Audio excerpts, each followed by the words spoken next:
Hello and welcome to Xena Warrior Podcast. My name is Vera and I'm joined as always by my two plush co-hosts, Katie. Hi. And Livy. Hi. This week we are talking about two episodes, 216, For Him the Bell Tolls, and 217, The Execution. That's correct.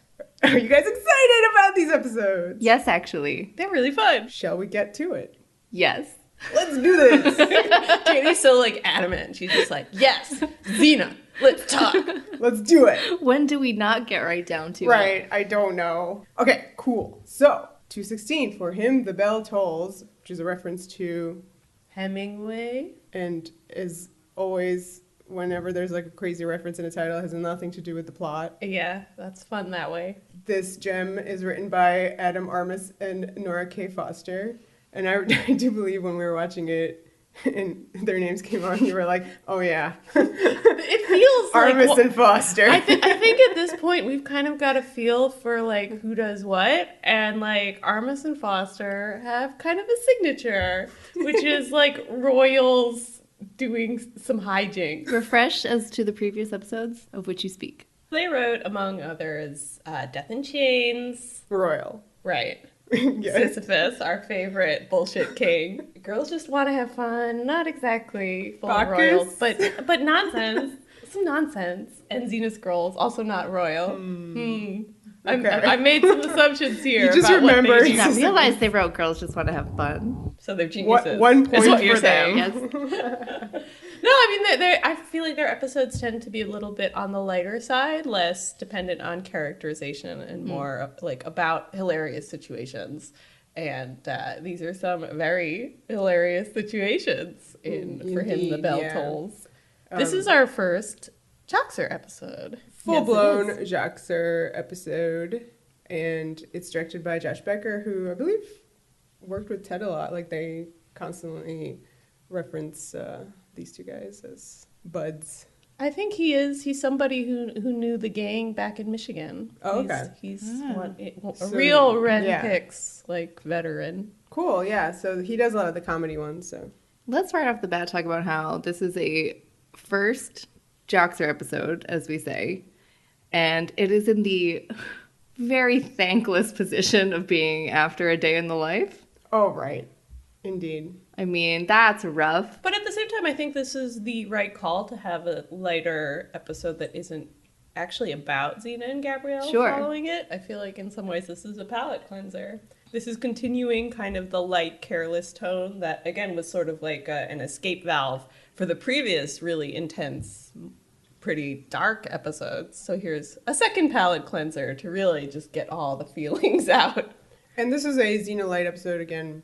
I'm assuming fallout from her injury and Yeah, I everything believe like that, this so. episode was commissioned as Yeah. an episode to give her a break. And to me, this is the best kind that I like because this is just natural. This is a Joxer episode. Why not do that for all the other people? Why didn't we have just an Autolycus episode, et cetera, et cetera? I just feel we know your a feelings. random standalone is more organic to me for this 22 episode, 24 episode show than crazy body swaps. Right. So- Well, we've talked about it, but clearly there was a lot of fear in the production team about having too many episodes without Xena being the central focus. And they tried to get away with episodes where she was the central focus without actually being in them, which is a very tricky balance to strike. Well, this episode starts with some dialogue that's you sure about this? Yes, Gabrielle. And I was so ready for another kind of gay situation. Some fishing. Yeah, some more teaching things to young Gabrielle. But alas, no. They're just getting the episode started.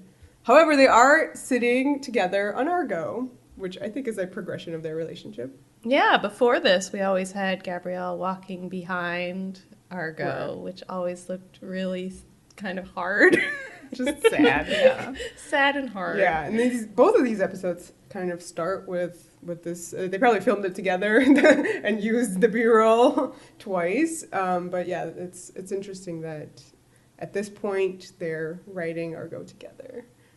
this will not last for whatever reason. It lasts a couple episodes Gabrielle at least, though. is definitely going to continue walking behind. Well, Olivia, I don't want to steal your observation on their horse riding together. If you'd like to impart it, if you recall. I do not recall.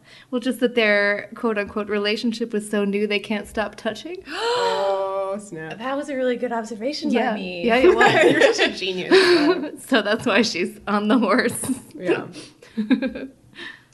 And Xena drops Gabrielle off, and the excuse is that she has to go to Burger King's castle to, like, do whatever. He's always hiring her as his private security. Oh, yeah. Like, that's all right. he does with Xena. That's right. And she goes, because I don't know why. I think she's friends with Diana at this point and likes to hang out with them. Sure. But it is funny that she's sort of like, like this king's private security force. That's not really like her in normal circumstances. I mean, no, he's the only one that does this. But because he's the only one whose daughter looks exactly like her, so it always works out for him. Right. So anyway, so that's her excuse, and she rides off, and Gabrielle is left on her own. They have this funny conversation, this slightly passive-aggressive conversation where Gabrielle is pretty miffed that Xena doesn't want her to come with her and is sort of like, I'm going to go find a problem of my own, like, to handle, since apparently you can handle this without me. I liked that there was, once again, this sense of Gabrielle's insecurity a bit, that she isn't her hero enough for Xena, that Xena still has this need to go do things without her. I think that's an interesting beat to have at this early point in their relationship. And Gabrielle's insecurity is, I think, a really important factor in her relationship with Joxer, which takes center stage in this episode. You know, Joxer is the comic relief. He's ridiculous. Nobody likes having him around. He's the baggage. And Gabrielle, at one point in her relationship with Xena, was the baggage too. Ah, yes. So Actually, it's really interesting because when this episode started, and I totally forgot how it actually went, I literally in my notes wrote down Gabrielle light episode because it looked to me like she was leaving Gabrielle to go do something on her own, but it was the opposite. It sounds like Xena's going to have a really boring time. We never hear anything about her experience with King Leas and Diana in this castle, so I think she literally just sat around. Well, you never know. She might have committed an accidental murder. That's true. Stay tuned to later seasons. Exactly. Whenever Xena leaves, she goes on a killing spree. And we soon are about to find this out, and it's rocked my world. Cut to, Joxer. He's basically doing like a 8-year-old boy playing on his own situation where he's like fighting fake foes And pretending to be Xena. Oh, is he though? Sort of. We couldn't tell. He does like the war cry. He might not be like pretending to be her specifically, Yeah. but visually and auditorially, he's doing a crazy war cry and trying to do a flip, but he can't, and he like just falls on his face. Yeah, the war cry sounds like a whale noise. It's actually pretty awesome. From anybody who's attempted her war cry, I like this take the most because you can tell it's there, but it's his own. It also reminded me of Gabrielle starting in Dreamworker, how she would, steal Xena's sword and fight on her own back when she was a little kid who aspired to be a warrior. So this is, again, kind of striking this note of similarity between Joxer and Gabrielle, which I don't think Gabrielle wants to see. And I love that Joxer's reaction when she walks in is immediately like he's trying to save face. He's really embarrassed that she's caught him in this moment. As you mentioned, Gabrielle finds him, and they sort of start talking, and he's like, it's perfect, you're a sidekick without a hero, and I'm a hero without a sidekick. Mm-hmm. So they obviously team up for this episode. Though Gabrielle seriously disputes the notion that Joxer is a hero. As do we all. But this is the start of the Joxer the Mighty song. The song, this is probably the most influential and important thing introduced in this episode. The Joxer song. Aside from like characters. And Aphrodite. Oh, that's true. Good point. Okay. How dare you? For real, how dare you? And also probably the thing that Ted maybe regrets the most that he's ever done. I love him talking about it as this thing that he wrote in 10 minutes as something that would be very annoying to Gabrielle and then became something that he probably is fond of, but at the same time finds very irritating. The Joxer song is the equivalent of Xena's war cry because that's the only thing that anybody at the conventions want to hear. I cannot even begin to wonder how annoying it is to be asked to like sing a song or do a noise. Like do a noise. It's just, you know what it sounds like. Just listen to the show. Watch the show. Come on. No, do it in front of me right now. Oh goodness. I think on some level you just doubt that this awesomeness can really come from them. You need to see it with your own eyes.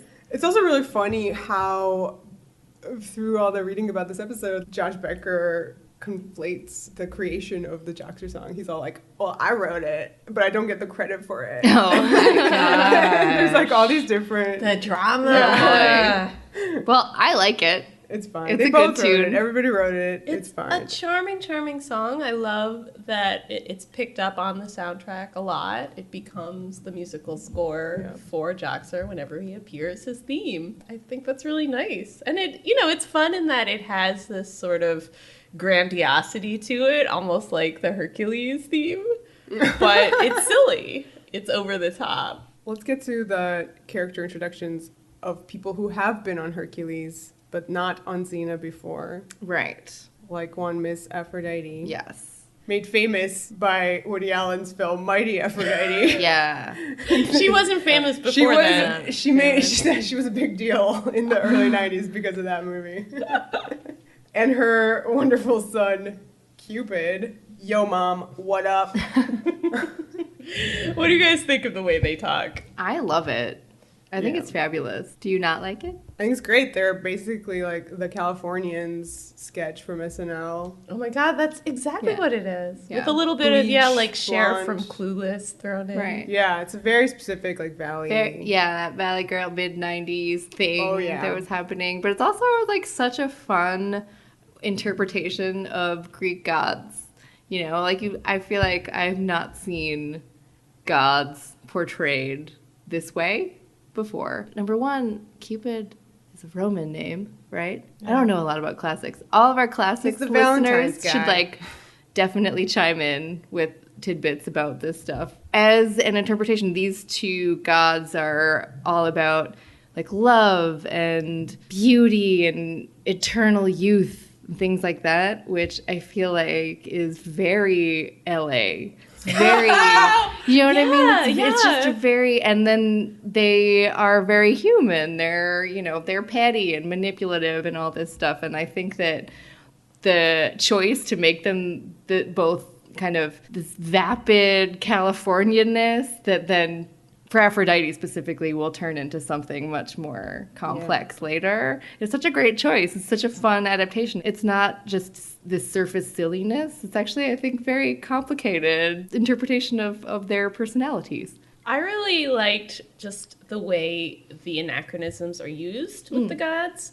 Because obviously I am not a big fan of when it shows up in characters' dialogue in the show in general. Like when Xena does her little one-liners about long flights. Right. I'm like, what does that mean to you? I don't understand this joke from your perspective. She literally has a really long flight in the next episode. That's true. Her longest. She hates that. For a god, it makes sense to me because they exist outside time. Nah. So it's actually this really clever way of depicting them as different from mortals. It reminds me a little bit of Merlin's character in The Once and Future King, who also makes references to helicopters, and you're like, what the fuck?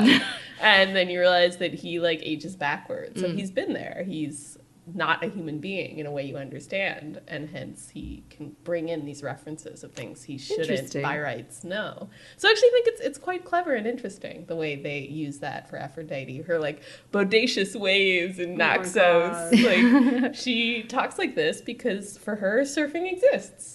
Her son is a surfer. Eternal. Yeah. Apparently on Hercules she does go windsurfing. Is that a thing? I read it on the wiki. I want to see that episode. That sounds fun. Like a shell from which she is born. God, that sounds actually really fun. I don't know if that's visually a thing. I haven't seen it. So that's fun. That's a reference to the Botticelli. Yeah. Sure, yeah. That's her birth. It's a snapshot of it. It's legit. Surfing the wave on that shell. Yeah. So what do you think of their looks? Like, I love how she looks like she's wearing all the Victoria's Secret Angels collection. Yeah, there was an article on Decider.com, and I liked that she was described as a bubbly California blonde who swanned around in what looked like Fredericks of Hollywood garb. That was fairly apt. Yeah, that seems like the reference point for sure. Yeah, same thing. Yeah, I mean underwear. She's basically wearing underwear all the time. Yeah, lingerie, straight up. Yeah, I think it's great. I think that so far on this show we've only known Ares, as the god, and so it's like really cool to see a different take on a different god. Very anti that. Expanding the Olympian gods. Well, like we talked about Ares as sort of like a tacky Elvis figure. So I feel like having Aphrodite be a valley girl kind of fits. That they make a nice pair that way. And they turn out to be, the two most important gods on this show. So yeah, really for sure. Yeah. Love and war. Yep. The two eternal things. And I would say the two concepts that Xena the show is most interested in. Yeah. Well, Cupid has no shirt and definitely goes surfing, and he's played by Carl Urban in his third role on this program. What do we think of this? His yellow hair, like straight up yellow. I think it's really fascinating that he wears like a little Caesar hair hat for Caesar, but like here is totally fine with having like a bleached situation. I think that was his hair in Destiny. You think so? I think that was Carl Urban's hair. Fake? No, I think then he dyed it for this episode. Yeah. And then later he can't go back to Caesar and he wears the hair hat. Yeah, the hair hat definitely exists. This is one of the difficult things about having an actor serving double duty is if he has horribly bleached hair in one incarnation and non-bleached hair in the other, there's got to be a wig. Yeah. His wings were a little creepy to me though. They're weird. They obviously aren't actually connected to his body. Well, yes, and they move independently of him a lot of the time. It looks a little grotesque, like that actual joining part. Yeah, the joining bit. Weird tendon thing. Yucky. No thanks. Anyway, I love Aphrodite. Alex Tidings does a really amazing job with this character, and as we mentioned, it progresses so wonderfully.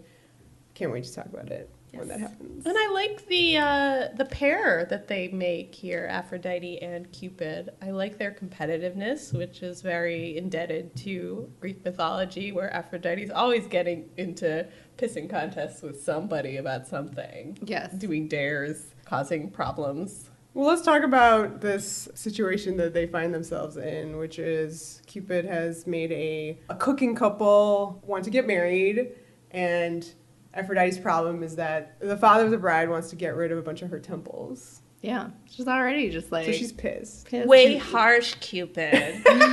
Those temples are how I know if I'm happening or not. So they decide to make like a she's all that bet. Always a good one. Yeah. Where she's like, I couldn't get any schmo off the street to break up this couple. And he's like, fine, Which is so weird. That's her basically saying love doesn't exist. Well, her son makes all the love happen. Yeah. And then sometimes his son. Yeah. Well, you come to see that she has a more complicated view of love than Cupid, I think, later on. Yeah, she does not romanticize love at all, which is actually a really fascinating aspect of the character, that she rolls her eyes at anybody who wants to, talk about it as this grand, soft, uniting force. Well, she puts a spell on Joxer. That's the schmo, of course, that she finds off the street.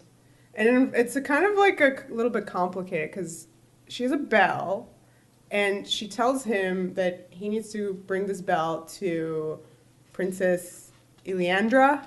And when he brings the bell to her, he has to give it to her, and she put it on, and like both of them would be under a spell. I had a problem where half the episode was like, is she under a spell or not? I don't get this bitch. I mean, it's ambiguous. It's a little unclear. I think she is. Like, she was going crazy for Joxer. And it's true that whenever he's not, being hero Joxer, she just has zero interest in him. Like, it's not like she's trying to get with that, and then it's like, why isn't he returning my feelings now? She's just like, huh? Who? It's like she switches just as quickly as he switches when the bell happens. A bell personality. Yeah. The spell is first demonstrated in the scene where a bunch of goons are like hardcore stealing all these women from a town, and Gabrielle kind of comes in and fight them. she can't handle them all, so Aphrodite rings the bell, and you see Joxer transform. Mm-hmm. It's really weird, but, like, the transformed Joxer, I want to call him Joxer, because he's dashing like Joxer was. He really was. In my notes, I have all he needs is the pencil mustache, and I'm there. Yeah. Like, it is... I mean, I do think this episode and Xena Scrolls, which Armis and Foster also wrote, have this agenda of trying to make you hot for Ted Raimi. Do you think that's Armis or Foster? It works. I think they're very successful. And time. I think Ted Raimi, this is where you see how great he is as an actor, because that, like, dime switching, it really is awesome. It really changes. He has this, like, Batman voice that he does, which is very funny. And I love the two different hairstyles that he rocks. The kind of back-swept hair that signifies hero Joxer. Yeah. And the fact that then he, like, once he's first under the spell, he strips off his clunky armor and never gets it back. And you find out he has, like, a nice outfit under there. Yeah. He has, like, a nice outfit. He kind of has, like, the puffy shirt. The puffy shirt. From like Seinfeld. Isn't that... a romancy kind of look, unbuttoned situation. So I'd call it the Errol Flynn. Yeah, we're back to Errol Flynn / Princess Bride, which this is a reference of, right? Yeah, there's some direct references a little later. Errol Flynn, I think, is big in this show. There's a lot of that in Autolycus. He's who's hotter, Autolycus or Hero Joxer? I hate to say it, but Hero Joxer! Because it's so unexpected. Screaming. Yeah, I think the fact that he's such a, 8-year-old boy most of the time, and then suddenly he's a man, it just, like, it overwhelms you. So you're just like those girls who are just, like, screaming at him. The screaming girls were definitely those animated characters in Beauty and the Beast who love Gaston. Those girls they always cut to who are like, this is really interesting because I thought that the two fathers of the bride and groom, I thought that they were literal references to Jasmine's dad and Jafar. Sure, why not? Just like their costuming? Costuming and physically. Like, one of them is like a little silly guy who's like Jasmine's dad. And then the one who later fights with Hero Joxer, he's the one who looks like Jafar. I did make a note that their costuming was very interesting. These sort of Turkish outfits with turbans and opulent fabrics. I love that this episode in general has, like, a really great eye for costuming. You see, like, those village girls in this village just now who are all wearing these, like, gauzy blue outfits that make them look very vulnerable. And it turns out those are all Ilyandra's women. And I think that's a very nice way of kind of establishing the characters. I think that Armis and Foster definitely watched some Disney cartoons before writing this. Even like the genie, he also does the anachronisms. And they also make sense because he's this sort of magical figure who can talk in like mid-90s slang. And it's not weird because he's a genie. Yeah. For sure, then they watched it. What do you guys think of Hero Joxer's saying, I guess? My sword is always ready to pleasure you, my lady. That is one of the sayings. I meant like blood, valor, and victory. Ha-ha! But yeah, that one for sure. Goes in the books. Yeah. Oh, yeah.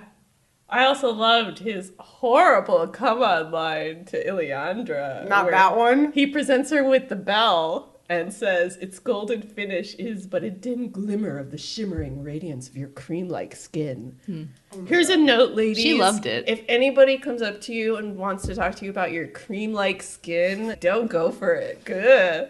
She literally melts at that line. Joxer puts the bell on her as, that's part of the plan. But whenever the bell rings, he reverts or switches to Hero Joxer. So he kind of immediately comes out of it. And he's bumbling Joxer once again. This is maybe the moment to mention the huge indebtedness of this plot line to the Danny Kaye film, The Court Jester. It's such an outright stealing of this plot that they actually thank it at the end of the episode. In the disclaimer. In the credits. There, he's hypnotized by a witch so that whenever anybody snaps their fingers, including him, he switches from his heroic personality to something more bumbling. And it's so funny to me that this is like the way this works, because you would think it would be much better for Aphrodite if he was just the hero the whole time until the spell was over. Right. You feel like just for the LOL, she's like, sometimes you'll break out of it and it'll just cause drama. And I love drama. This show does a lot of playing with like triggers of things. For instance, remember all those animals that answer to whistles? That's true. Yeah, and as you guys know, I always have a problem with that because it could lead to so many misunderstandings. Yeah, there you go. So yeah, here we have bells. Bells are very common in ancient Greece, so they ring a lot. We find out that Princess Aleandra and her women are on their way to find Prince Sarpedon, who she's gonna elope with. Sarpedon is played by Craig Parker. Yay. Craig Parker, this is his first appearance here, right? Yes. And his dad is Craig Walsh Wrightson, who the two Craigs will later appear in Spartacus together. Oh, Craigging it up. Craig. Yeah. So Craigy. Not to be mistaken for Craig Horner, who is on Legend of the Seeker with Craig Parker. But Lots of also, Craigging. that other Craig is in one episode of Seeker. Yeah, so much many Craigging. That's 3 Craigs. I think Seeker. Craig is Yeah. a very popular name in New Zealand. Yeah, and Australia. Anyway, I love Craig Parker. It's so much fun to see him here being so young. Yeah. It's really Yeah, cute. he's so small. He has these pointy sideburns. They're very silly. His whole costume is a bit ridiculous, but I think deliberately because he isn't as hot as Joxer, if you can believe it. Nobody is supposed to be hotter than Hot Joxer in this episode. It's really weird that Xena went to Burger King's kingdom, but his kingdom, the matte painting, is actually the stand-in for the kingdom that's here. I know. What does it mean? And you, as I recall, while watching this episode, you were like, where's Xena? Which of these kings is she, like, reporting to? Yeah. And I was like, no, that's like a whole different kingdom. That just happens to look exactly like this one. There are a lot of kings this week. Princess Aleandra this whole time is like trying to get him to say that line About her skin about and her- cream, which, again, girl, that's not that good of a line. And, you know, regular old Joxer is like, your skin is like cream right before it curdles. That's when it's best. The way he delivers that is amazing. Well, I mean, I do love that you begin to understand that Joxer is a performance by Ted Raimi. Like, it's so over the top nerdy. You hear the nasalness that he's adding to his voice. Sort of the same way that when Xena and Callisto switched roles in Intimate Stranger, I was suddenly so aware that both of those people are performances, Xena and Callisto, that the actresses themselves aren't like that and are doing all sorts of things vocally to kind of create that. So it's nice to see the same thing for Ted. Obviously the physicality also changes for him. Yeah. Oh, absolutely. 100%. Yeah. Especially when he's not wearing that ridiculous armor. Sarpedon joins up with Aleandra, and this is where Aphrodite bells Joxer into becoming hero Joxer so that he could literally get between those two to get Sarpedon out of there. And then she has that really great line, which is like, I'm so good, but when I'm bad, I'm better. That's a great line. Which is apparently a reference to Mae West. Oh. We haven't mentioned Gabrielle in all of this. She's really confused and annoyed. Yeah, she's kind of increasingly annoyed throughout. Yeah. And she has to at certain points physically stand in the way of Joxer and Aleandra from coming together as if they're two magnets. Yes. You know. Which I thought was great. The physicality of it was so funny. And just that she kind of wants to save this girl, I think, is her main focus of having Joxer not be taking advantage of her while this weird situation is happening. Yeah. She seems to stay up all night. Yeah, guarding them. Yeah, making sure anything. nothing happens. And at times it almost looks like she's about to get roped into an accidental threesome. Oh! Because it's just Good they're Lord. so grabby in that Yes. cave, Yeah. and I'm not sure there's anything she can really do about it. I love the scene in the cave starts with actually a continuation of the previous scene, which is Sarpedon, who reports to his dad that, you know, Aleandra went off with this other guy, and the dad is like so mad that he chops the sword, and it's a really great match cut to Gabrielle chopping the cheese for their very nice snack of apples and cheese in the cave. But whenever you have an apple, that means that two people are going to start eating slices of apple in a sexy fashion. Here, Gabrielle's kind of figuring out that a bell may be involved in this situation. It's a little unclear how she figures that out. Well, she literally sees whenever a bell rings, he switches. Okay, I guess that's not so unclear. But it's not like she, you know, uses it, like, she uses it later, but here she's already kind of figuring it out, so I'm very surprised that she doesn't, like... Just ring a bell? Yeah, all the time. Well, that wouldn't be as fun. I love that she does go with the squirt him with water. That'll cool him off. And it backfires spectacularly. So spectacularly. He just looks hotter. I think it's really funny because they literally use this in A Day in the Life with Xena. Right. Yep. Waking Gabrielle up by jumping on a water skin. No! Sexy Xena, slow-mo being wet. Oh, that's true. That happened also. So now we have sexy Joxer slow-mo being wet and flipping the hair back. And it kind of works. You're like, okay, I'd go there. Yeah. So yeah, and I love that so she stays up, but you know, what's in her head but the Joxer song. So she's like extra mad about that. It's an earworm. Yeah. So then I guess it must be Sarpedon's dad rides out with a whole army to arrest Joxer for stealing Aleandra. Yeah. Even though that's not what Sarpedon wants, because he just wants her to be happy because he's actually a nice guy. Is he? I thought I was very annoyed with him this episode. I felt like he totally was falling into that mold of like, if you don't love me, there must be something wrong with you. Even though there is something wrong with her. But the fact that he knows that, to me, that is I think a little he was repulsive. Fine. He's fine. No way. He's no Hauer. Okay. All right. Well, he's no Hauer.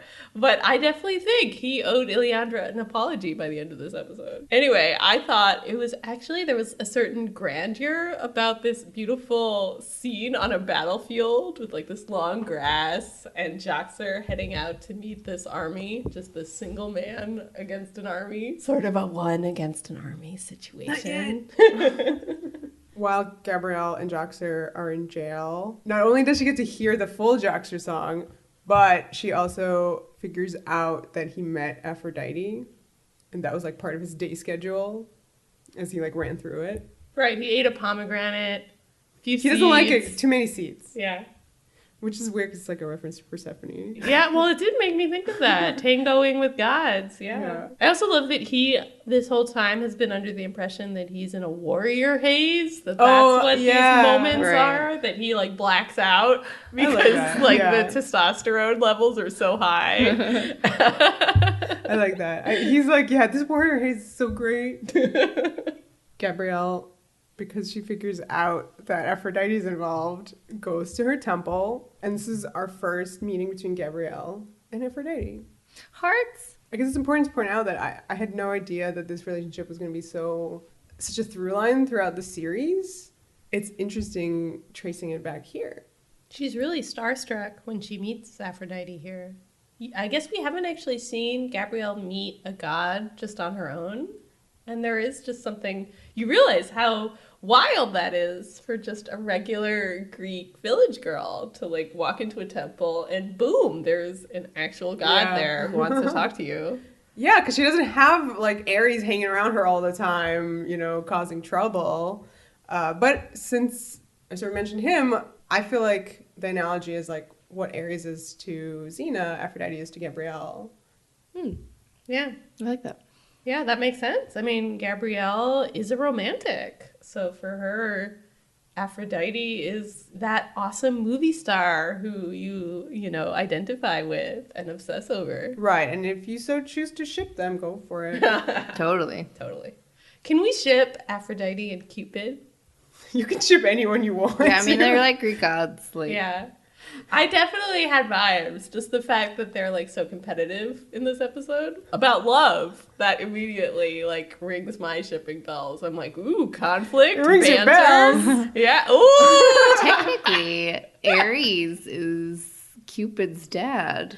Ares or Hermes. Oh man. She doesn't know. She needs a paternity test. No, it's yeah, according to, classics. Yeah, it's very incestuous up there on Mount Olympus. Yeah, well, I mean, it definitely makes sense that love and war would get shipped by the ancient Greeks, because don't you want to? Don't you want to know what happens when love gets with war? Even though they're siblings. But it's Greece. I don't know. Cool. Everything's fine. Yep. Katie, you like this line that Aphrodite says? I love this line. Once Gabrielle knocks over one of the vases there. Yeah, she says she gets all pissy because her stuff is being broken and says, this is like a brand new antique, which I love the brand new antique phrasing. It's kind of a perfect postmodern-y thing in my head of how the show has all this stuff jumbled together. I love that. I don't know. That's very succinct and perfect and funny. I love it. Xena, the show itself, is a brand new antique. Yeah. Aww. Gabrielle was also really kind of awestruck when Cupid showed up in this scene. It's kind of like what you were saying when she first meets Aphrodite, but like two of the gods there was a really big deal for her. She was like, oh my god. And unlike Aphrodite, where they don't really see eye to eye, you feel like Cupid gets her. Cupid thinks she's pretty smart about things, and he trusts her to make things right. So regular old schmo Joxer is going to get executed by the king. And he requests, his one last request is for a bell to be rung, which I thought was a really great idea. It was denied. So smart. I was really sad they denied him this request because I was just like, it's so clever. Let him have this. Yeah, but alas, no. So Gabrielle has to do it herself, and this is an amazing moment. It's so cute. I love just the way this is shot with her looking, and oh look, there's a bell over there, but then like a baby hovers in front of it.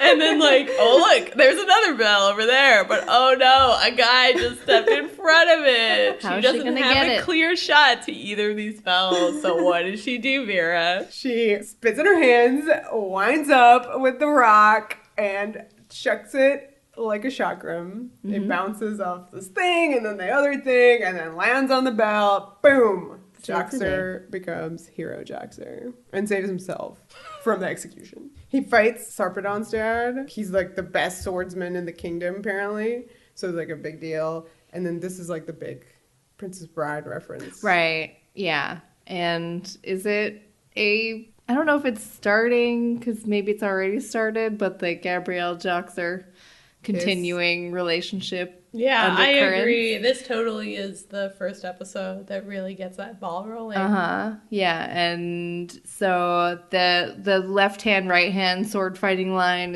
is in the Princess Bride, and in this moment you have Joxer kissing Gabrielle, who goes on to be like, that was scary. Just a little freaked out by kind of being into it, maybe, for a second. I didn't get that. I got that a little bit. Oh, like, no. I think she was like, oh, for sure into it for a second, then immediately it was like, that was scary. Her No thanks. knees went legit weak. She sways. And he also says, as you wish to her, which from the Princess Bride, as we all maybe know, means, I know. I love you. I know. So do with that what you will going forward.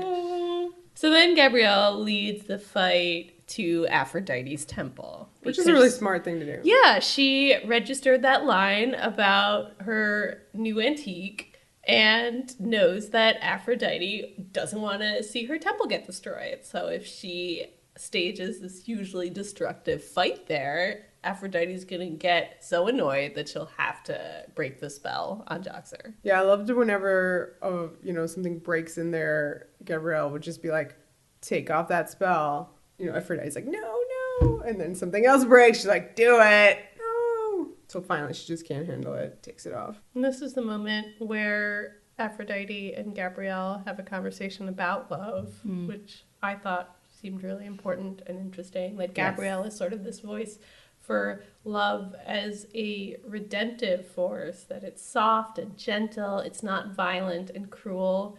And Aphrodite just smirks and says, "You don't know much about love, do you?" She's about to.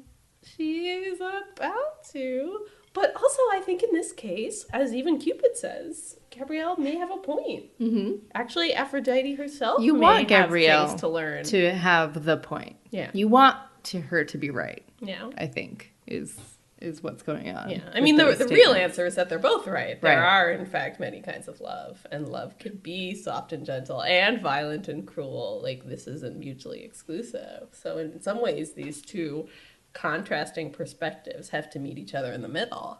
Also in that conversation, Gabrielle goes, "I'm just an overachieving sidekick. Remember that love is about trust and giving. It's not about anger and jealousy."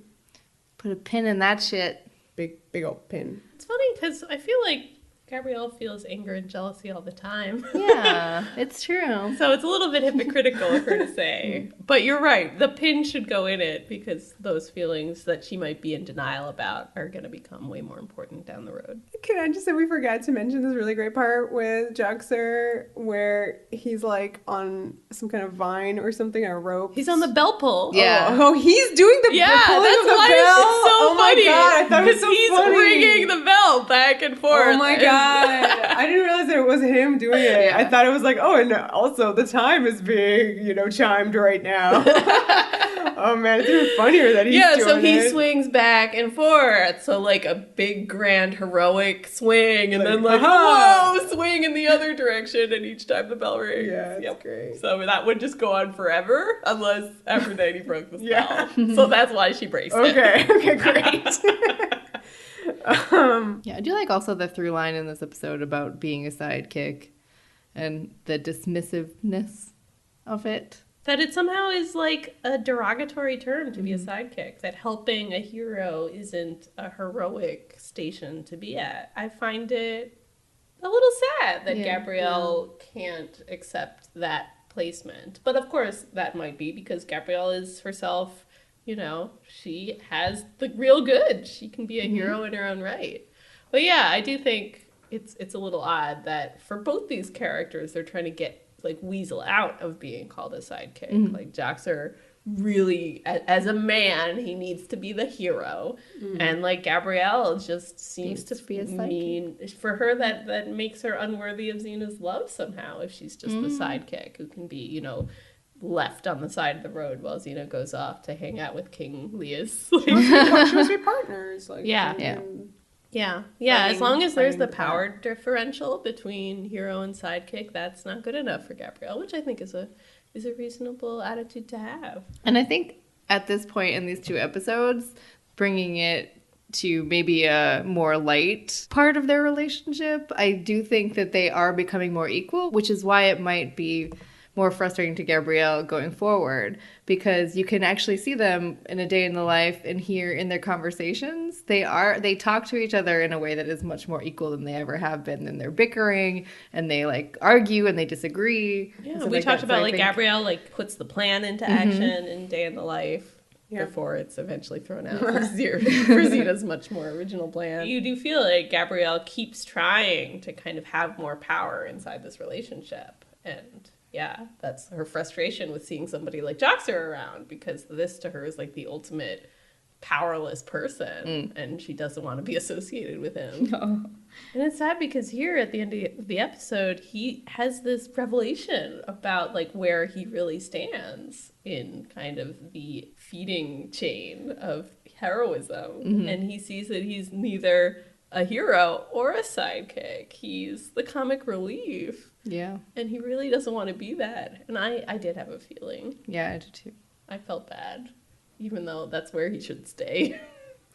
When he was figuring out where he was in the scheme of the show, literally. Yeah. So. Yeah, he has this moment of self-awareness. And I think it's really important to his character that he has that, even though they make a joke about the fact that it immediately disappears. Is it for the audience? It's for the audience, but I think it's also a moment, I think whenever a character kind of sees themselves from outside, they have an internal life. Like, he becomes a deeper character because he experienced that moment.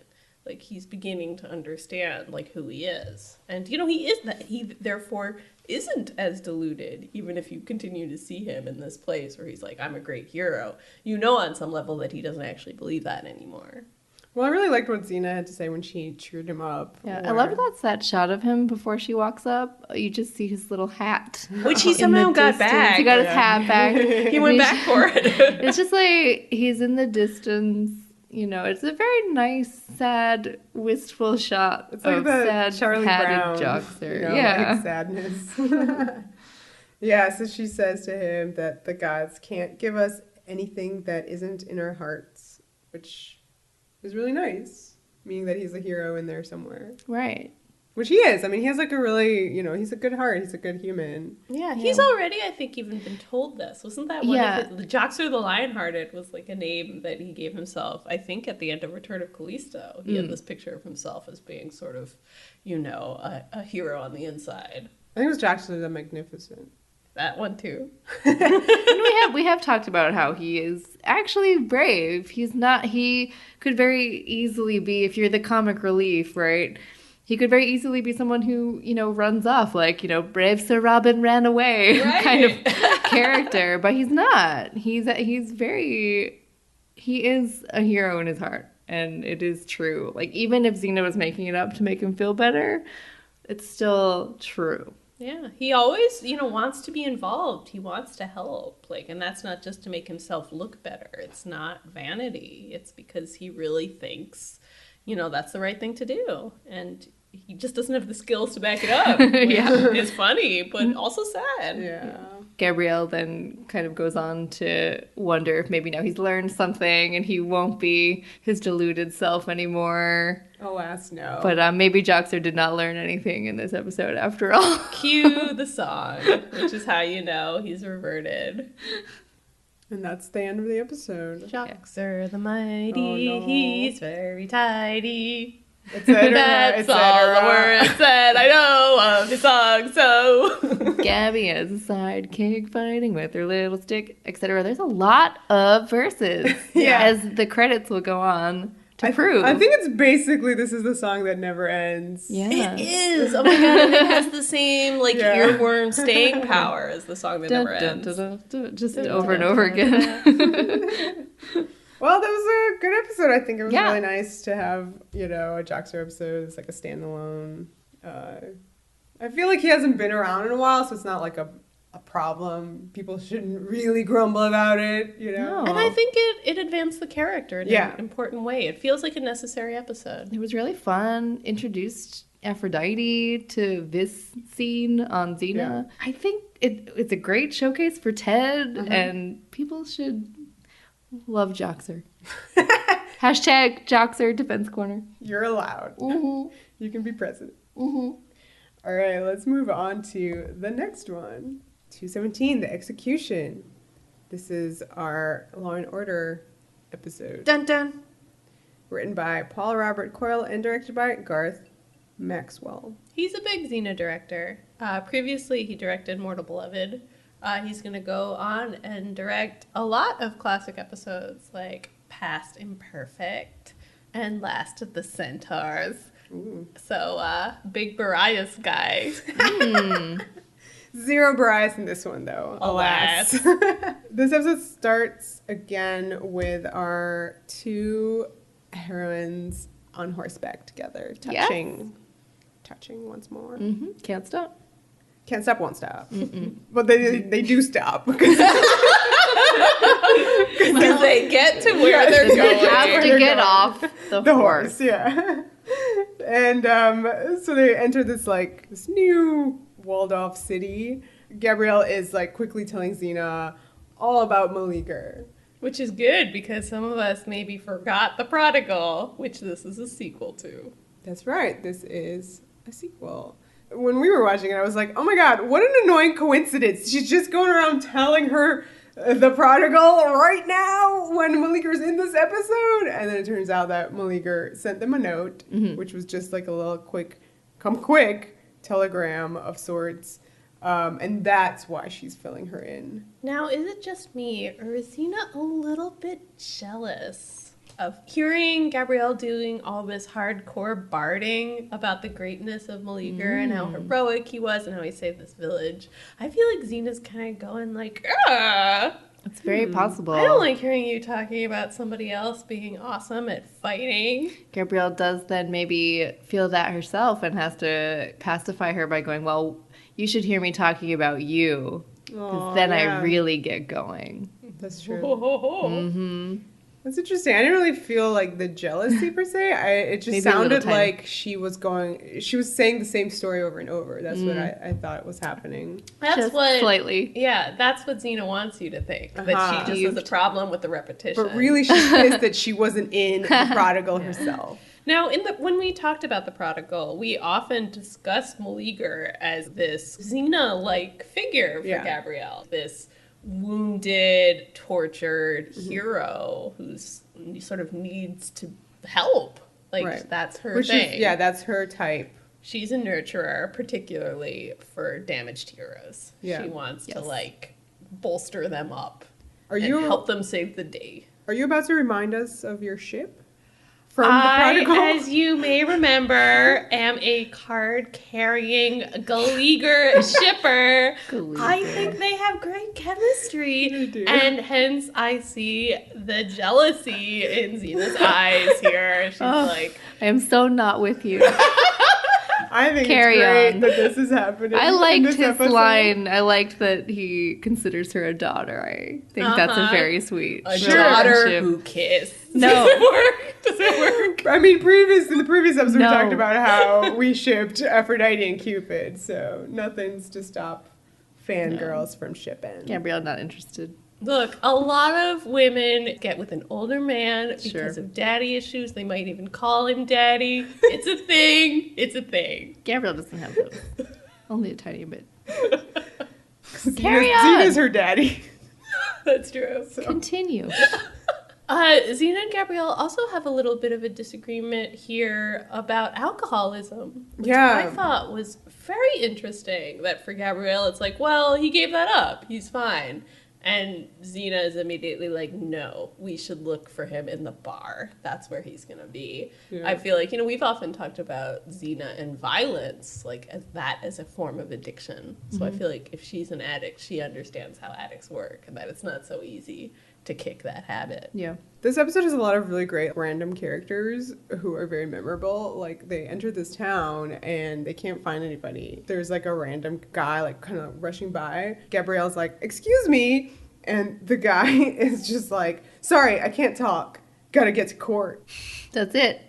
It was funny. In this town, they're all like in court fandom. Yeah. It's true.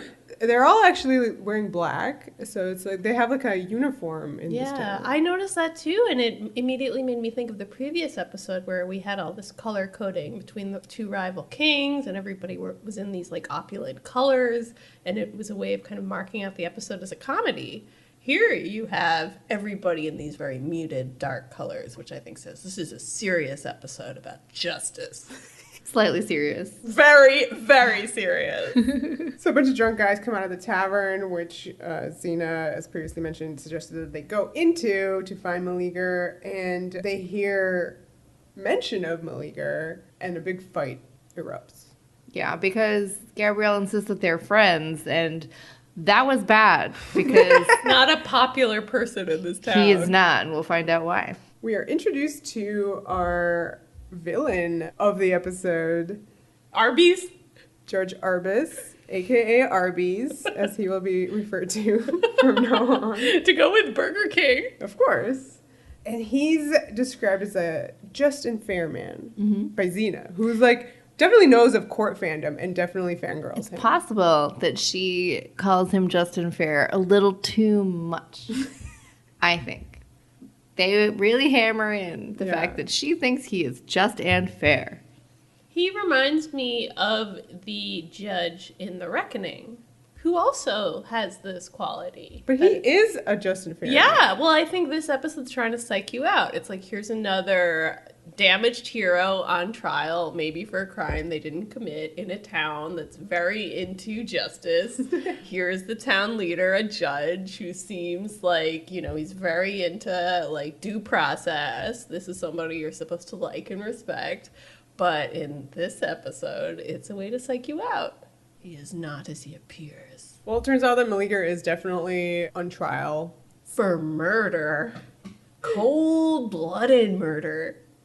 Justice will happen.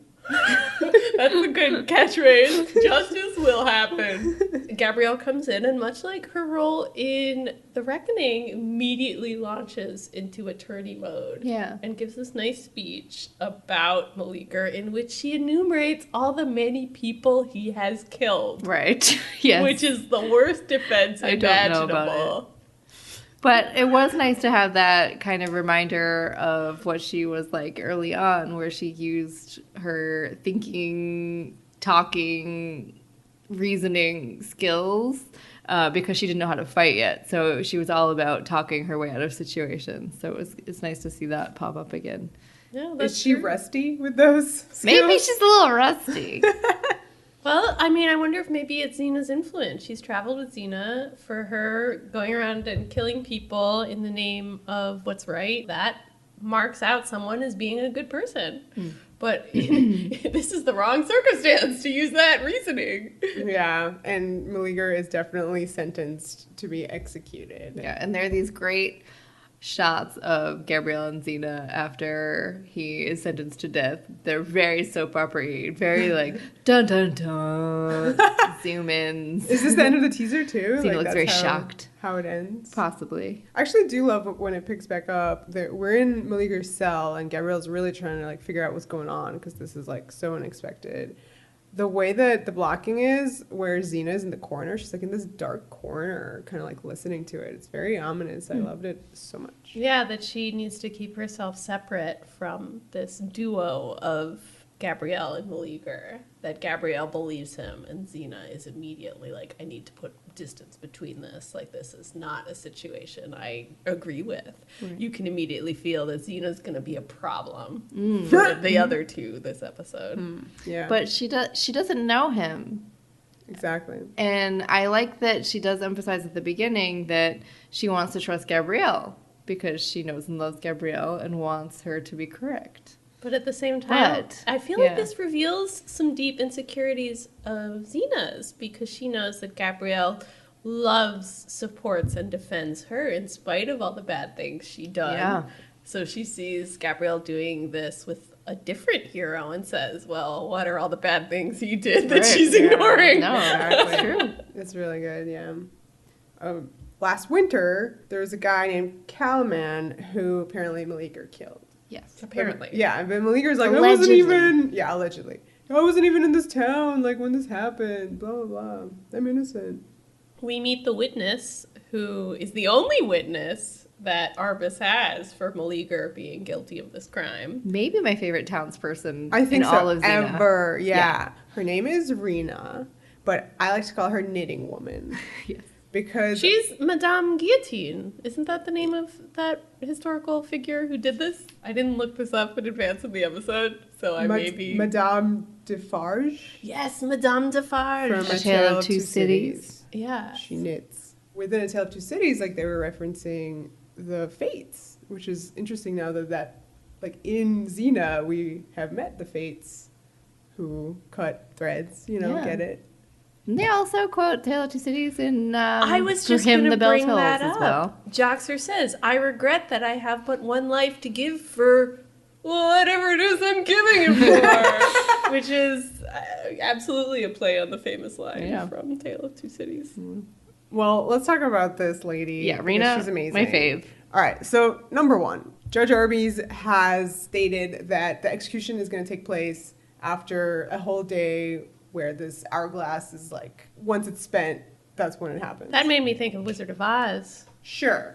That's not really the point. That is Dorothy's life dwindling out. Wonderful. So put the hourglass in the middle of the town square, and they have the gallows like all set up for his hanging. Again, this is a day away, but a bunch of people have already claimed seats. Court fandom at work. Court fandom. This is literally Comic-Con level. Yeah. A day before they are there in line for this event. Is people in the late 90s going to get their Phantom Menace tickets. They are ready. And oh boy, they're in for a disappointment. Are they Oh, shit. For disappointment. Well, but she, Rena, in real life, I would hate her. Yeah. Because she does not abide by any kind of rules. She did not get there early. Those people have the right to those seats, but she's just like, fuck all y'all. I can sit wherever I want and knit. Yeah, she like squeezes into the bench, knocks over some dude, and like, yeah, she's like knitting. I hope she's not knitting during, the main event, because that's rude. No, that's what Madame Defarge does as well. She was knitting during the hanging. That's the ultimate... There's a shot of her doing that later on. That's how you know that you're utterly desensitized to what you're seeing, is that you can multitask while you see it. That, I think, is why that figure is so famous to us. Not that she wants to be front row for every execution, but the fact that she, does her knitting while watching it. But it was also covert stuff that she was knitting. She was knitting the names of the people to be executed. Yeah. Oh, yeah. This is in Tale of Two Cities. Yeah. I swear to God, I may be making this up, but there was a figure in actual French Revolution who did this, and I don't think she was part of some kind of resistance movement. Well, I didn't look this up. This is not a French Revolution podcast. Yeah. At the end of the day, I'm not sure that it makes a big difference to the execution episode of Xena. There's also a guy who's flogging all this murder merchandise. Yeah, this guy tries to sell Xena a recreation of Maleager's possible murder weapon that was never found. If you want your faux lightsaber, get it here on the street. Used to murder Han Solo himself. Spoilers. I have a question, you guys. Okay, so this aired 1997. When was the OJ trial? Earlier. Okay, but Law and Order has been on, just FYI. But I feel this particular vision of spectacle and justice feels very OJ. So OJ stole it from this. Xena did it first. No. Okay. Not okay. Not okay. Problematic? I do actually like that you bring up a real life murder case to comment on what they're saying in this episode, because Xena kind of goes on to talk about people's idea of sick entertainment, and that doesn't work for me if they're talking about television. It does work because these are people who are entertainment in this episode. Yeah, we love watching Xena kill people. Right, I mean fictitious television. It does work for me on the level that they're here watching an actual execution. So when you're actually talking about something that is real life related, it makes a little bit more sense to me. But that kind of violence conversation and a show like Xena, if they're talking about that, that doesn't land for me at all. But it does on that level. And I do think, you have this justification for it from Arby's, where he says, if justice is to mean anything, it has to be out in the open where the people can see it in action. So you have this sense that actually, is it good that people get so excited about seeing public executions? Is this just this kind of sick, twisted, morbid fascination? Or is this actually a way to educate people? And I think that tension is really interesting, an interesting layer on this episode. The OJ trial was in 1995. So definitely, I think this episode is feeding off some of that interest. Well, back to the awesome knitting woman. She is our key witness, and she walked out in the middle of the night one night when her mare was giving birth and saw Maleager stumble out of her barn with a bloody sword. I loved how this was shot. Yeah. He kind of emerges out of the shadows, and the music goes, and you sort of have him staggering with this really weird looking sword that's coated in blood, and he is a scary figure. So they do a good job of taking this familiar, beloved figure, at least if you're me, from the prodigal, and presenting him as this murderer, and it's convincing. But we immediately see, just from the fact that there's been this flashback from this woman's perspective, that this is probably going to be a Rashomon style episode where you see this same event from many people's perspectives. Yeah. One really interesting moment in this episode is when Arby's meets with Xena, and she's like, I know who you are. You were this like awesome judge who brought Volker the Vicious to justice, blah, blah, blah. It's like a super famous case. Because Xena's in she's a court murderino. fandom. Yeah, she's a murderino for sure. And he's like, well, I know who you are. Because I'm a murderino. No, because his fandom is murdering people in general. And he's like, I could bring you to justice for like all the millions of people that you have previously killed, which is legit. But he doesn't have evidence for it, so hence she gets away this time. But you feel like it's a threat. He would go out and find some evidence and put her on trial. I mean, which would be a great episode that I'd love to see. Well, you have seen it. It's going to come up. That's true. Soon. Yeah, season 4. I just think it's really interesting that that's always hanging over Xena. Like, she can't really ever make shit with any kind of judge because it's I mean, who is she to judge? But then again, we're gonna find out who is he to judge. So, Katie, do you want to mention that moment where Gabrielle comes out? I do. Okay, Gabrielle has a plan. Yeah, what's and the she plan? knows what she has to do. Does it involve touching? Anyway, she runs up to Xena in this moment of excitement, having this plan, and just whacks her on the stomach. Yeah. And it's adorable. It's a good belly and touch. It's just another one of those little things in this show that you haven't seen them be like until this point. To be fair, like, her corset leather situation is just waiting to be, like, padded. Mm-hmm. It's just perfect for that. Mm-hmm. This is actually a very upsetting conversation because this is the moment when Xena basically outright says Maleager's lying to you and he's not gonna get off and you should go spend the rest of his hours on this earth with him. Yeah. And poor Gabs, who is about to, run around finding witnesses and launching a case for his innocence, is like, oh, okay, so you're not going to help me then? She makes this really great plan. I mean, it works to get him out of the jail, which is, like, bring this giant, like, 5-course dinner and a bunch of wine to his cell. And, of course, all the guards are like, oh, we got to sample this, boys. So Which doesn't make any sense. They eat all this, like, kebabs and kafta, right? Yeah.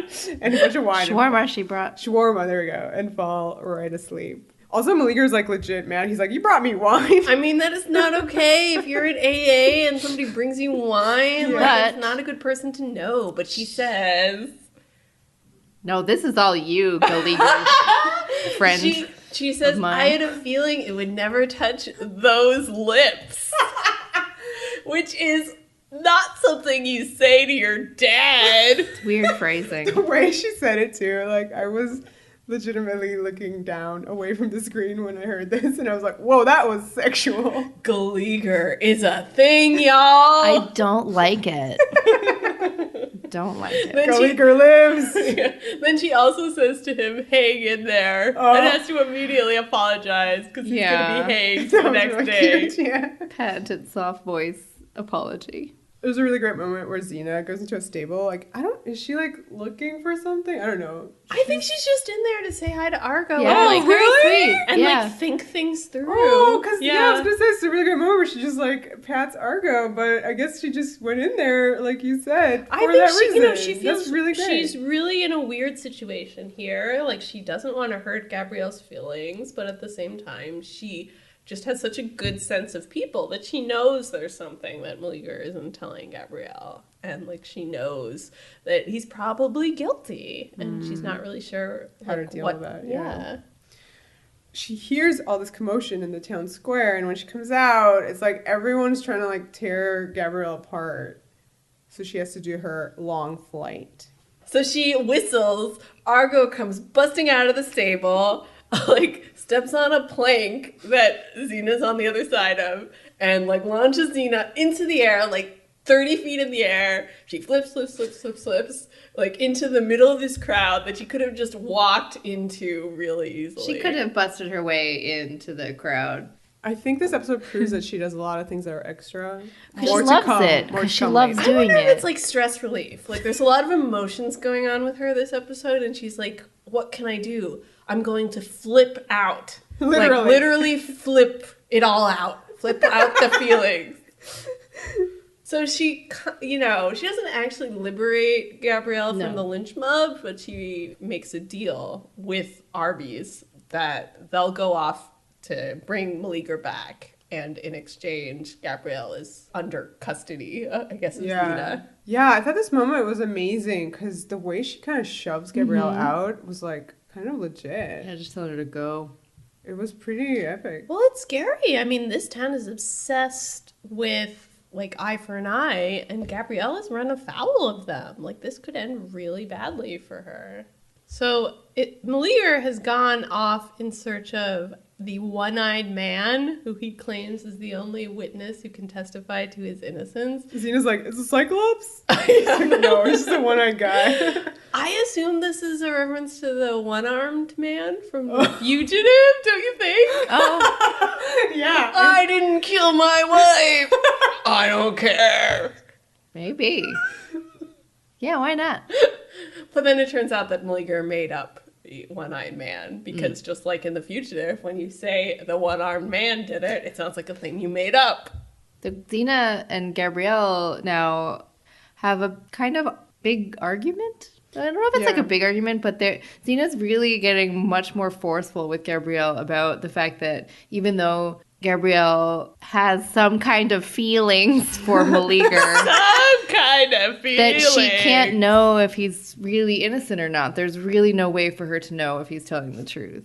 I think it's really amazing how Lucy plays all of this stuff because like there's a massive conflict that she's dealing with, which is one, she wants Gabrielle to be happy. Like she hates that this is happening, but she definitely right now thinks that Maleager is guilty. Yeah. And it's interesting because I think Xena has been in this situation where she is perceived to have committed a crime and Gabrielle will defend her regardless of whether she's innocent or not. Right. Like Gabrielle will defend her. So like Xena sees this and just doesn't know what to do when she's not the person who's being defended. She feels really weird about it. She doesn't want to like stop Gabrielle from feeling this way because maybe on some deep level she worries that would break Gabrielle's loyalty to her. Oh, no. If she goes to Gabrielle and says, you're not allowed to feel this way about someone who's done a bad thing, that's basically her saying, you're not allowed to feel this way about me. It's weird because like I don't read her emotions like this way. I'm sure that it's there. I'm sure that's a layer. But to me, it's more like an annoyance at Gabrielle because the situation is bad. And she has to make Gabrielle feel bad because Maleager is guilty. So it comes out as like her shoving her, being like, let's go. Because Gabrielle's protesting that Maleager is innocent once again. And then like later when they get to the woods and Gabrielle won't let her pass to get him, she's like really annoyed at Gabrielle. It's just really interesting that it's like, you're making me angry at you. Ugh. And what does she do in that situation at the woods where Gabrielle is blocking her path? She flips out. Flips it out. Just flips over her. Like, kind of is just like, I'm not going to get into this conflict. Like, just flip it out. Just flip it out. And then she continues to flip it out while chasing Maleager. Instead of using her little legs to run, she flips it out. She has so many feelings. So much flipping has to happen now. So then she and Maleager have this like epic fight in the woods while Gabrielle is lost and can't find them. She's lost forever. Yeah. Just to make that fight that they have so much epic. He like punches her in the face. He does push it. What do you think about like this? Makes a weird noise. What happened there? I feel like there's two things happening. One is that the episode is trying to remind you that Maleager is this like hero. He's formidable. Yeah, that he's actually really good in a fight, kind of a Hercules level hero. But at the same time, Xena's better. I mean, yeah, like the whole time I was never threatened by him. I was like, she's just humoring him because. Like, well, I mean, there is something so ridiculous about Maleager. He's past his prime. He wears this armor, but if anything, he reminds you more of like a Joxer than a Hercules.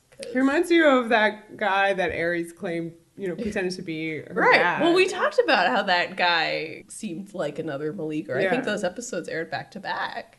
Daddy issues galore. In this fight scene, Xena basically says to Maleager, like, she appeals to his decency. She says, you know, now you've gotten Gabrielle into all this trouble, like, you're gonna take her down with you. And that convinces Maleager that he has to confess now. He has to come clean. He does not want Gabrielle to sacrifice her life for him. Which, again, goes to show that Galeager is real. Stop it! I really thought that that was an amazing moment. Because as soon as she said, like, do you want to have Gabrielle be hunted by this crazy Arbus guy for the rest of her life? He immediately was like, fuck, no, I don't. Mm-hmm. We know that he actually isn't guilty of this crime. But he says he is, just to make sure that Gabrielle breaks her investment in him. Well, do you really think right now? Like, I don't know. I trust Xena right now. You know, I'm an audience member who watches Xena, and she's my go-to. She thinks this guy did it. And I'm like, oh, you know, he's a guest star. He could very well have done it. Yeah, but at the same time, you've seen The Prodigal. Xena hasn't. Right. You are kind of supposed to be on Gabrielle's side, I think, in this one. I don't know. I think we this know good. that Maleager is, you know, he fucks up, but it's in small ways. He always makes good in the end. And Gabrielle's disappointment, I think, in this scene where she makes that face where she seems like she's so betrayed by him is more based on the fact that he was drunk. And so he reveals he it had in another lapsed flashback. in that respect, not that he actually did a murder. So in her eyes, maybe that would have allowed him to kill someone, not on purpose. Maybe it was just an accident, and just based on this fact that that's what makes her make that adorable little face of disappointment and sadness. And that's exactly what Maleager was trying to avoid by lying to her. So I think this is really great character writing in which, you know, Xena immediately smells a lie here. Mm-hmm. But we find out that the lie isn't that he killed someone. The lie is that he relapsed, that he was drunk again. And he's ashamed. He doesn't want Gabrielle to know that about him. I think that's very real, very human. But in this situation, because this is a really good episode in terms of character stuff, I think it would be really interesting to explore this guest star who won't appear again. Oh, I wish he did. I think he's great. You're like, I wish he joined the cast. Galeager Forever. I think the actor's really fun. He has great chemistry with Renee. They make such a fun team. Yeah, they do. I would have liked a third episode, like a Maleager trilogy. Return of Maleager. Yeah. Well, I just think that because he's a guest star, anything is possible with that, right. You know? So it is possible that he was drunk and he did kill somebody. And, like, what would you do with that as far as the story goes? You know, like, it would be really interesting to see them explore that for legitimately. And I think, you know, in tribute to this episode, I think that is a danger. Like, throughout this episode, I was worried that he might have actually done it. Yeah. Like, I don't think it's so black and white that you know they're trying to lead you on with making you think this guy who you like is a murderer when he's obviously not. What's so good about this series of scenes that we're at right now, where you have Xena talking to Maleager, you have Xena then talking to Gabrielle, and then there's a very short silent beat with Xena and Maleager, but the whole overarching thing in that moment, especially between Xena and Gabrielle, is Xena talking about how Gabrielle maybe shouldn't put people on pedestals the way that she does. And I love that line. Yeah. You put people on a pedestal, sooner or later they're going to fall, which is ostensibly about Maleager, but it's just so obviously about Xena herself. Yeah. And I think this is setting up really interesting psychological tension for the two characters. So good. Xena is not on a pedestal. She's just tall. So we see Maleager's version of events in flashback. He's in the stable. Calamon rides in and kind of staggers off his horse and just kind of randomly out of nowhere attacks him. Maleager suggests that's because Calamon thinks he's stealing from him. Which is crazy because he was sleeping. He was drunk sleeping in this stable. It's such a horrible misunderstanding because these two people who both seem basically a bit out of it end up in a violent embrace. Yeah. I don't ship it. Just to be clear. Galeager? Galeager, no thank you. Maleager thinks he killed him in that conflict. Because he exited the scene with a bloody big sword. bloody sword. And he's like, I don't know how that got in my hand, and it's covered in blood, so I must have done it. Yeah, it's pretty damning looking if you're Rena and you're seeing this guy come out with this big sword. That did happen. All these flashbacks all happened. So it's not really a Rashomon thing where you have different perspectives. People are reporting what they have seen. They don't have the full story, which we're about to get. But that's what a perspective is. Yeah. It's your version without knowing the full story. Yeah, but no interpretation. You know what I mean? Necessary. This episode is telling us these things happened. You just need the whole story. That's what justice is collecting all these different versions of events and laying it together and making some kind of conclusion. Yeah. I do think it's interesting that like Maleager is so not exactly eager, but it's easy for him to see himself as a murderer here because of his past, which I think is such a Xena thing to do. Yeah. You kind of look at, well, I had a bloody sword in my hand. I probably did it. Like, I feel like that is post-traumatic stress right there. Is like, you're going to think the worst of yourself. Like, he never considers the fact that this is some terrible misunderstanding. He's just like, I probably did it. Whoops. This is literally the girl on the train. Oh my god, it's true. Extremely frustrating, in other words. But like, you know, about people who are alcoholics, who black out, you know, drinking, and do they do the things they do? Who knows? Xena did it first. She literally did it.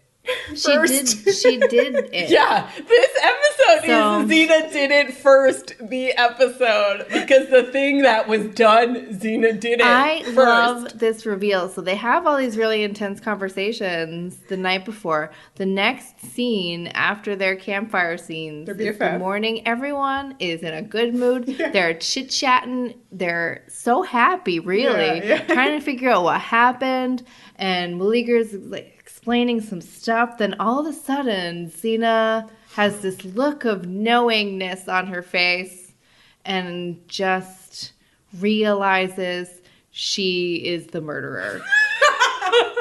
And it's wonderful. Yeah.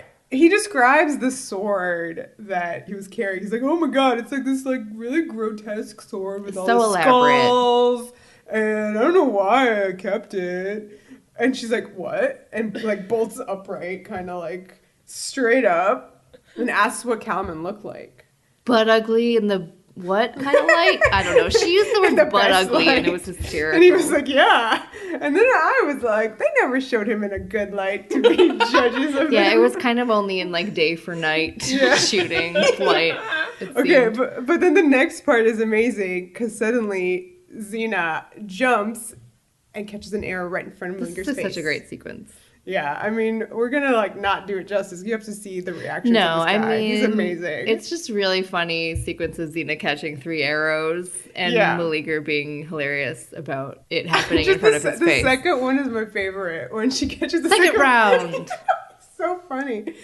And then the third one is really elaborate. She gets it in her teeth. Yeah, she catches that shit in her teeth. And she has this crazy grin on her face, which just adds something to the scene, that she's like beaming, and he's just like, whoa, this episode has a lot of Xena doing extra things and being so gleeful about it, which is just one of the great pleasures of the show, generally speaking. But also one that makes you feel slightly weird, because this is an episode in which she realizes she murdered the guy. I know, but I don't care. She's not dealing with that yet. I don't care. Coyle said that the third arrow catch, it was just like she catches the third arrow. So they came up with a teeth gag on set. Oh, that's really cute. Well, it's delightful. I also love the next part where she, you know, the guy who's firing at them is the guy she fought originally in the very beginning of the episode. He's like RB's second in command or something. Yeah, his henchman. Mm-hmm. And so he's like trying desperately to reload his crossbow. He's in a tree. And she, of course... Flips it out right into the tree and presents him the 3 arrows and is like, you dropped these. And it was amazing. This is the moment when you realize that RB's is probably a baddie. Because after, you know, all of his, like, rhetoric about how justice needs to be witnessed by the people, he sends out his henchmen to just, like, straight up murder Maleager out of town. And this guy's like, an execution is an execution, whether it takes place here or in town. And you're like, no, dude, that's not how that works. you're just murdering a guy. Yeah, and all those people can't see this, so yeah, it's not what about satisfying. Rena? She needs to do her knitting. She leaves this guy hanging, like, hilariously. Literally hanging. Leaves him hanging. From the tree. Yeah, but, like, you know, not in a bad and Maleager, way. like, spins him around way. so that he'll be dizzy and barf. Not cool. The ultimate revenge. She goes into Maleager's cave and finds that sword and knows that he didn't do it for sure. Because I did it. And of course, at that point, the audience is like, what? Because that is crazy. And then her explanation is that while Gabrielle attended the Athens Academy for performing bards, Xena just went out and killed a guy. Listen, but, like, it's not like that. She would have done that with... I love the implication that, like, Xena, without Gabrielle, just goes off and does all these murders. But it was, like, a murder defending someone else. And it's something that she would absolutely still do with Gabrielle near her. But it's so funny that she's just like, oh, it was when Gabrielle was at the Athens Academy. So funny. Yeah, she saw a guy in the street being attacked, so she came and helped him out and then stabbed this guy, Calman. By the way, this must, like, raise her murder level. I was just going to say, 60. the guys keeping the kill count must have been like, oh, that's not fair. I didn't have that one in my count, and it's from a year ago. Yeah, so there. Add one more. So what this means is that the guy Xena saved on the road is now the only witness who can get Maleager off. She has to find this guy. Good thing she told him about a hideout that her army used to go to. That old chestnut. They busted that one out a few times now. Don't worry, there's a safe house.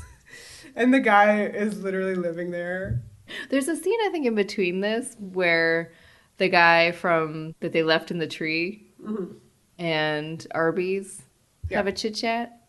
And I love the way that...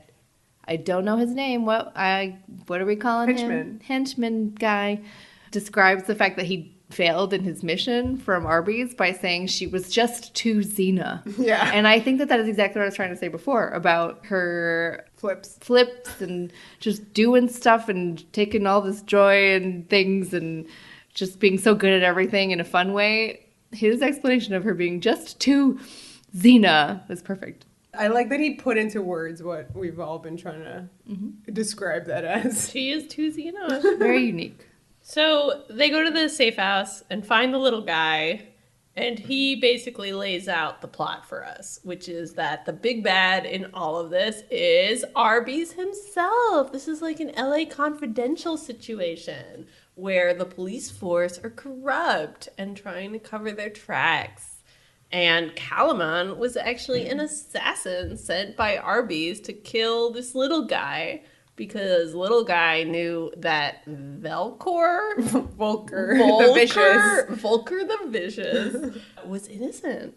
Yeah. And that was the case that made Arby's reputation. So it's very important for Arby's that nobody ever questions that.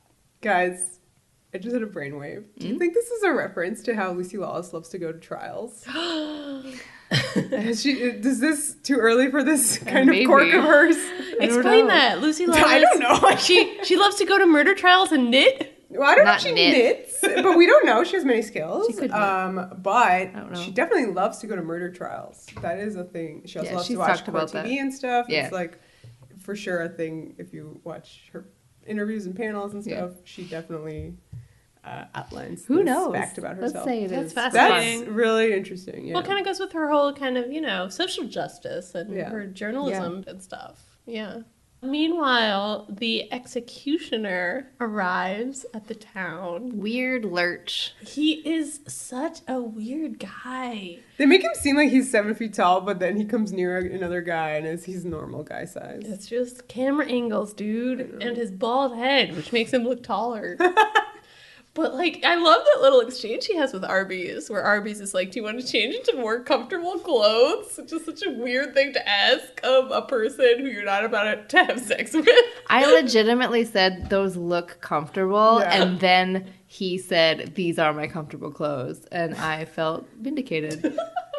Arby's being the one who loves to send people to jail thing is for sure 100% a Law and Order episode. I think it's SVU though, which isn't on yet, but they definitely have an episode where they figure out that there's a pattern in the fact that he sends everybody to jail, and it's like, that's too many people. I also suspect this is based on some Western. This just feels like, you know, a judge in a frontier town who loves to execute people. I'm not familiar enough with the genre. It's weird because I feel like he doesn't love to execute people so much as he made one mistake. But then he like, well, that's had the to case. We're about to talk about it, but like his behavior in the actual execution of Maleager is very telling. Like, he gets off on it. Oh my god, he really does. I mean, he likes justice. But I don't think that Volker is the up. only case besides Maleager that he's had. I think Volker made him, as Xena says, like famous as a judge. And ever since then, he's just had to uphold his reputation. Like from guilty. I see. But he makes a show of like, oh, we got to do the justice thing. We got to put a trial on. That makes sense. But every time they're guilty. Yeah, that makes sense. It's the hypocrisy of like enjoying the power of having people's lives in your hands, but not actually caring about whether or not they did it. For him, it's all about himself. So little guy refuses to come back to the town with Xena. He says that Arbus is that town, which again made me think it was sort of a Western. That feels very Western-y to have like this one dominating figure who rules the town. There's a really great scene where Maleager makes Gabrielle write his will and testament. Yeah. It is actually like legitimately great. It's so sweet and sad that all his little probably worthless trinkets he's gonna leave to her. Yeah, the stuff that villagers give him for saving them. This is when he says she's like a daughter to him. Katie would like to inform you, Olivia. But you also leave all your stuff to a wife. Beloved. Or if you don't have one, your children. How come a wife? Guys, the more important question is, how come nobody gives Xena shit for saving them every episode? Yeah, I mean, I think this is a difference between Maleager and Xena. Maleager is a hero for hire. Podidea hired him in The Prodigal. But here, yeah. But if you pay him with, like, trinkets, that's not quite... Yeah. Xena just takes, like, food and shelter, maybe. Yeah, I mean, they reject stuff. Yeah. He doesn't. He's actually kind of fulfilling this role in society, whereas Xena's very much outside society and just does what she wants. Well, Arbus's guys come into this cave and they capture Maleager and Gabrielle. They're now in jail and the hourglass is almost out. Oh no. Hugs? Yeah, they have a nice little scene in the jail, and Gabrielle has a great line where, you know, he's saying, don't look at this horrible thing that's about to happen. And she's like, no, I have to look. I want my face basically to be the last thing that you see, like a face of really a friend. nice, yeah. Really sweet. So, and then she does follow through on that. Yeah, it's so sweet and sad. I mean, this ending, I think, is actually stressful. I think because, as we've said, Maleager is a guest star. He could be guilty of murder. He could also be killed. Yep. Right. I think he's fair game. Mm-hmm. And this episode really plays with you and your expectations. He seems really dead at the end of this execution. It's true as well with the tension in the scene, in that we've already seen Xena steal Executioner's second set of comfortable robes. So the standard thing to do in something like this is some kind of old switcheroo where you think that it's already Xena and she's going to rescue him before he's even hung. The way they film it, though, you do see that the Executioner isn't Xena. You can see that it's weird lurch underneath there. And I don't know if that's intentional or not.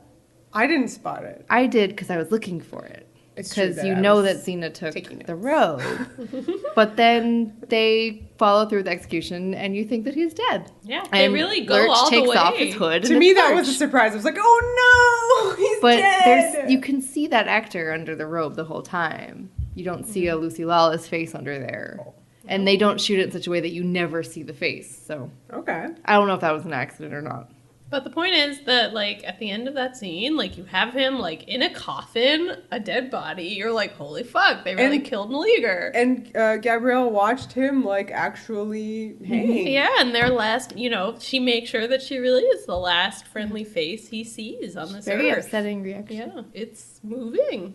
So he's like in this coffin. It's a whole different scene, and Arby's is like writing down cause of death, justice. Dun dun. And then they have this like crazy, as if a ghost start talking to him. Right. Yeah. Maleager ghost. They kind of go back to Solstice Carol. Yeah. It's very frightening. If that happened to me and I was Arby's, I would be really freaked out. I would not be okay with it. We didn't talk about how he like basically orgasms during the execution. I mean, I thought that was such a great character I detail. missed that. I think Arby's is a great character. You don't see that much of him, but I think this moment where he kind of grabs his throat as Maleager is being asphyxiated is really fascinating. And unfortunately, that there are people like that out there in, not only the justice system, but like in the police force and everything like that. So yeah, he gets People off get on off on having that. power over these people and being able to be like, you die now, and he gets to like vicariously experience that death. It's weird. Yeah. Gross. Well, they definitely catch him. Definitely. And he's brought to justice. Oh! And I love that Xena pops out and like whips off her hood, which she's still wearing for literally no reason. She's dressed as an executioner in this scene just to be like, I stole those robes, so. And she's like, luckily, Maleager catches on quick. And he's like, not that quick. Rope burn. Oh, boy. And her face just like, oh, I'm so sorry. You got a rope burn. She was standing under the gallows and he like stood on her shoulders and was fine. And this leads to a really heartwarming scene where they get to go back to Gabs, who's still in her jail cell. And she's really, really heartbroken because she just witnessed the death of Galeager. The death of Galeager. The ship is over. Please. The ship run aground. Help. Iceberg straight ahead. But no, he unlocks the cell and has some pithy line about like, what did I miss? And she's like, oh my God, you're alive! She's adorable in this scene. She pulls the two of them, Xena and Maleager, into this little head hug. Yeah, it's adorable. Threesome for sure. The next morning they're leaving and Maleager is like chopping down the gallows. I loved that. I loved that the final thing you see Maleager doing is chopping down the gallows, which again is like the center of court fandom's existence. Yeah. So I don't know how the people in this town are going to react.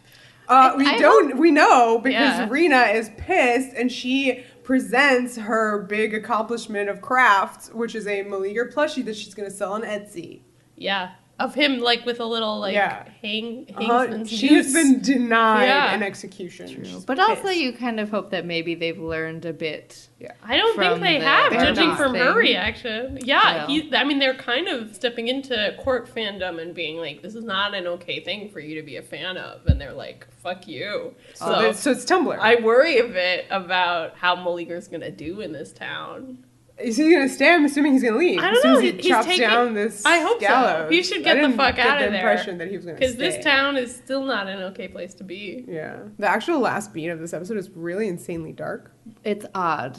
They just did some nice stuff with him chopping down the gallows, and then we cut to Xena and Gabrielle talking as they're leaving, and Gabrielle makes some kind of comment about not wanting to do, what is it? When I'm that age, I hope I'm knitting socks, not effigies I'm going to sell on Etsy. And Xena's just like, oh, don't worry about it. In our line of work, we don't get to be that age. And then Gabrielle makes this like shocked laugh reaction. Yeah. And she's like, well, that's a comforting thought. And then the episode is over. That's how it ends. It ends with Xena being like, don't worry about it. We're going to die soon. It's really intense. Yikes. There's a point with this episode. It's generally a serious episode, especially compared to the previous two.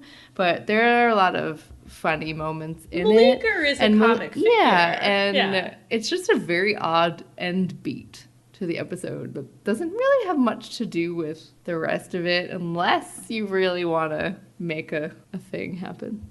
Well, I've been trying to emphasize Xena's perspective on these events. And, Xena and justice is a really complicated topic. And for her, she's going on this quest of redemption. But all the time she's doing this, she's like, I should die for what I've done. Mm-hmm. Like, she's kind of staving off the inevitable. I mean, that is what she thinks due process is for her, is that she should be guilty and executed. So a lot of Xena is kind of trying to ignore the elephant in the room, which is that if justice is what Xena thinks it is, she should be killed. She's always waiting for justice, basically. Yeah. Like, she can do all she can with these various redemptive quests, but when is it enough? When has she weighted the scale in a way that she's allowed to live? That's a complicated question. Yeah. And I do think that it's important when we're having this conversation and in relation to the show in general to keep it mildly within the realm of how she would be thinking as a person in antiquities, not from our perspective. Right. Yeah, I mean, for her, it's very much this sort of eye for an eye. Yeah. But every day is like you could be attacked and killed. Right. I mean, it's a perilous place, ancient Greece. Vague ancient Greece times. Vaguely ancient times. Well, what'd you guys think of these episodes? I thought they were pretty good. I think they're really fun. I think when you went to sit down to watch these episodes when they aired, everyone would be very entertained and have a good time, unless you just really hate Joxer. I don't know. You just have to wait a week, unless there was some sort of hiatus. I don't know how it aired. But I feel like, especially the first one, how can you not love Ted? How did everyone hate him so much? I just don't get it. I think that, again, I allow that episode because it's been a while since we had him. Like, I don't think anybody should be complaining super hard. You haven't seen him for a while, and you haven't ever really had a Joxer episode, so just let it happen. And I think these two episodes work really well as just fun episodes that I wouldn't consider episodes that you could ignore or throw away, because they do a lot of good character stuff. Certainly the second one. Well, yeah, I mean, the first one, Joxer is the main character. Gabrielle's insecurities is a sidekick. That is right, important. But the second one has a fight between Xena and Gabrielle. Yeah, I mean, that's an important that trumps fight. any Joxer. And it's a fight about honesty, which is There's very big ideas in the second episode, and the first one we get good Joxer insight and Aphrodite, and these are two fun ones. Galeager Forever. Stop it. Okay, on that note, we're done. We are done. So you can follow us on all the things. Yeah, follow us on Twitter at Xena Warrior Pod. Listen to us on iTunes. Subscribe. Please, if you are so inclined and enjoying what you're listening to, rate and leave a review. We're also doing fun stuff on Facebook and Tumblr at Xena Warrior Podcast. The end.